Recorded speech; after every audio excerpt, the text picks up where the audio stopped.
Hi everyone, আবার একটা নতুন দিন শুরু করছি। তো সকালবেলা মায়ের সাথে চা খেতে খেতে লিস্ট নিয়ে নিলাম যে কি কি আনতে হবে। এখন ব্লিঙ্কিট হওয়াতে তো অনেকটাই সুবিধা হয়েছে। উইদিন 10 মিনিটস আমার কাছে সমস্ত কিছু চলে এসছে। আর আমার জন্য খুব কাজের একটা জিনিস পেয়েছি, ছাড়ানো রসুন। আমার যে কি কাজে লাগবে। তারপর লাঞ্চ করে অফিসে চলে এলাম। রোজ এখন নিত্য নতুন টিফিন তোমরা দেখতে পাবে। দেখতে তো ভালো লাগছেই, খেতে যেন আরও ভালো লাগছে। সন্ধেবেলা ফেরার পর, সন্ধে কেন রাতই বলতে পারো, ফ্রেশ হয়ে তিনজন মিলে হাঁটতে যাচ্ছি।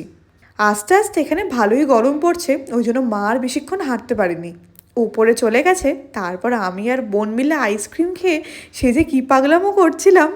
ইউপিতে শীতকালে যেরকম ঠান্ডা পড়ে, গরমকালে ততটাই গরম। রাতেও এখানে গরম হাওয়া দেয়, তো এই গরমের মধ্যে আইসক্রিমটা খেয়ে যেন প্রাণটা জুড়োলো। আমরা কিন্তু লাস্ট 1-2 দিন ধরে ফ্রিজেই আইসক্রিম রাখছিলাম, বাট মনে হচ্ছে কিছু একটা সমস্যা হচ্ছে, ওই জন্য আইসক্রিমগুলো আগে থেকেই গলে যাচ্ছে, খাওয়া আর হচ্ছে না। ওই জন্য দুজন মিলে প্ল্যান করলাম আজকে ওপরে গিয়ে না একবারে কিনে খেয়ে তারপর ওপরে উঠবো। আর এখানে বোনকে দেখো, তাড়াতাড়ি খাওয়ার চক্করে একদম পুরোটাই মুখে ঢুকিয়ে নিয়েছে।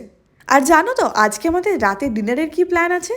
রোজ তো ভাত বা রুটি কিছু না কিছু খাওয়াই হয়, কিন্তু আজকে বোনের আইডিয়াতে আমরা ঠিক করেছি যে রাতে এগরোল খাবো। বাড়িতে এগরোল বানালে না সেই কলকাতা কলকাতা ফিলিংটা আসে। কলকাতায় থাকাকালীন মাঝে মাঝে ইচ্ছা হতো যে একটু রেস্টুরেন্টে গিয়ে খেয়ে আসি, কিন্তু এখানে আসার পর বাইরের খাবারগুলো একদমই মনের মতন হয় না, ওই জন্য ইন্টারেস্টও পাই না।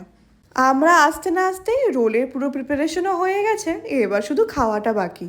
অনলাইন থেকে আমি এরকম ফোন কাভারও অর্ডার করেছিলাম, buy two get one free ছিল ইনস্টার একটা পেজ থেকে। তো এই ভিডিওটা এখানেই শেষ করছি, দেখা হবে পরের ব্লগ।